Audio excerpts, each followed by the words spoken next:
দর্শক বন্ধুরা আসসালামু আলাইকুম। আজকে গাইবান্ধা জেলার দারিয়াপুর হাটে আসি। দেখেন প্রচুর বৃষ্টি হচ্ছে, সে কারণে হাটে বেচা বিক্রি কিন্তু বিঘ্নত ঘটতেছে, মানে হচ্ছে না।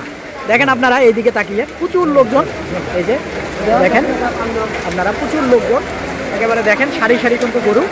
তো এই যে দেখেন বৃষ্টির কারণে কিন্তু আজকে আমিও প্রতিবেদন বানাতে পারতেছি না। একেবারে দেখেন আপনারা প্রচুর কিন্তু দেশাল জাতের গরু। একটু দেখাই আপনাদেরকে, দেখেন ওই দিকটাতে যদি দেখাই তাকিয়ে দেখেন। এই যে এই হাটটিতে আপনারা আসবেন, এসে দেখে বুঝে এই যে সুন্দর সুন্দর একেবারে খামারের জন্য গরু সংগ্রহ করবেন।